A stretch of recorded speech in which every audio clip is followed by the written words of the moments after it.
अरे माँ जी, जल्दी चलिए, देखिए आपके घर के बाहर एम्बुलेंस आई है। गायत्री भागती हुई दरवाजे पर आती है। तभी उसकी बहू चांदनी को एम्बुलेंस से बाहर लाया जाता है। हे भगवान, ये मेरी बहू को क्या हो गया? एक्सीडेंट हो गया माँ जी। अरे लेकिन ये कैसा एक्सीडेंट है? चोट तो कहीं नजर नहीं आ रही। अरे माँ जी, दिमाग में अंदरूनी चोट लगी है और ये अपनी याददाश्त खो बैठी है। हैं?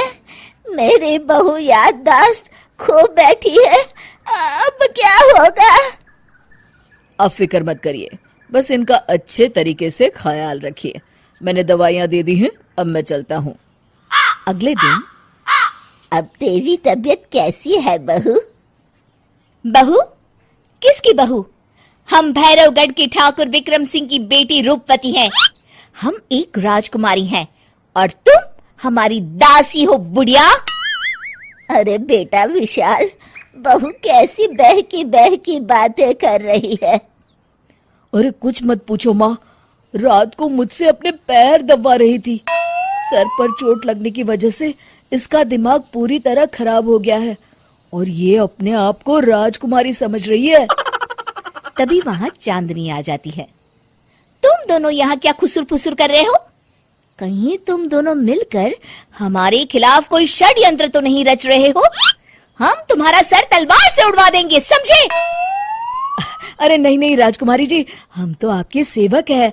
भला हमारी इतनी हिम्मत? कहिए, आपने यहाँ हॉल में आने का कष्ट कैसे किया? हमें बहुत भूख लगी है।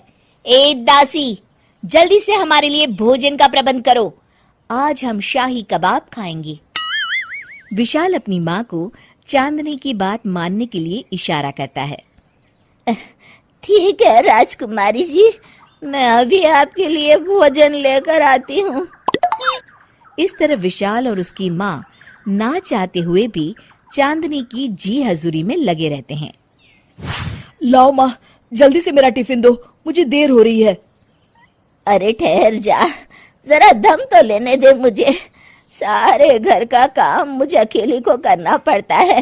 तेरी बीवी तो राजकुमारी बनी बैठी है, सारा दिन हुक्म चलाती रहती है। अरे माँ, मेरा भी तो यही हाल है। फिलहाल तुम मेरा टिफिन दे दो, मैं चला। रुको, कहाँ जा रहे हो? अरे मर गया रे, ये कहाँ से आ धमकी? आज हमारा जुहू चौपाटी घूमने का मूड है और हमें अपने लिए नई साड़ियाँ भी खरीदनी है। चलो जल्दी से अपना वाहन निकालो और हमें ले चलो। अरे अब तो मैं गया काम से। अगर आज मैं वक्त पे ऑफिस नहीं पहुंचा तो मेरा बॉस मुझे नौकरी से निकाल देगा। मरता क्या न करता। आखिरकार विशाल चांदनी को घुमाने ले जाता है और चांदनी अपने लिए ढेर सारी शॉपिंग भी करती है। ए दासी, टीवी पर कपिल शर्मा के आने का समय हो गया है, जल्दी से टीवी शुरू करो। अरे वाह, कपिल शर्मा तुझे याद है, बाकी कुछ याद नहीं। बहू तू तो बड़ी चालू लगती है, अपने फायदे की हर चीज तुझे याद रहती है। मैं तो तेरी इस अजीब बीमारी से परेशान हो गई हूँ। अगले दिन। अरे डॉक्टर साहब, आप इतने दिन से मेरी बहू का इलाज कर रहे हैं, लेकिन उसकी बीमारी तो सुधरने के बजाय और बढ़ती जा रही है। अरे माँ जी, ये दिमागी बीमारी है। बेचारी की याददाश्त चली गई है, वापस आने में थोड़ा वक्त तो लगेगा ही ना। गायत्री डॉक्टर से बात कर ही रही होती है कि तभी उसकी पुरानी सहेली शीला वहां आ जाती है। शीला को देख अचानक डॉक्टर घबरा जाते हैं। अच्छा माँ जी, मुझे एक मरीज को अर्जेंट देखने जाना है, मैं चलता हूँ। ये कौन था? अरे अब क्या बताऊं शीला, एक एक्सीडेंट भी मेरी बहू की याददाश्त चली गई है। ये डॉक्टर उसका इलाज कर रहा है। ये डॉक्टर कब से बन गया? अरे ये तो चमन पान वाले का लड़का है, सारा दिन नौटंकी करता रहता है। अच्छा तो ये बात है, अब मैं समझी। मेरी बहू और ये पान वाले का लड़का दोनों मिलकर मुझे बेवकूफ बना रहे थे। चल तू मेरे साथ। गायत्री शीला को एक बड़ा सा डंडा हाथ में देकर अपनी बहू चांदनी के कमरे में ले जाती है। बहू, ये मेरी सहेली है, एक डॉक्टर है। इसने तेरे जैसे न जाने कितनों का इलाज 2 मिनट में कर दिया है। इसका कहना है कि सर पर जहाँ चोट लगी हो, अगर उसी जगह दोबारा किसी बड़े डंडे से जोर से मारा जाए तो मरीज की याददाश्त वापस आ जाती है। देख, हम डंडा भी लाए हैं। अपनी सास की बातें सुनकर और हाथ में बड़ा डंडा देख चांदनी घबरा जाती है। अरे बाप रे, मैं तो फंस गई। इस डंडे की एक बार की वार से ही मैं तो चारों खाने चित हो जाऊंगी। अब क्या करूं, क्या करूं, क्या करूं?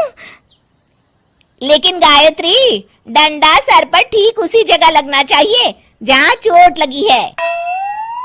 अरे तू चिंता मत कर, 2-4 बार मारूंगी तो एक बार तो सही जगह लग ही जाएगा ना। चल बहू, तैयार हो जा। अरे नहीं नहीं माँ जी, मुझे मत मारिए। दरअसल घर के काम करने से बचने के लिए मैंने ये सब नाटक किया था। मुझे माफ कर दीजिए, मैं कान पकड़ती हूँ। दोबारा ऐसी गलती कभी नहीं करूंगी।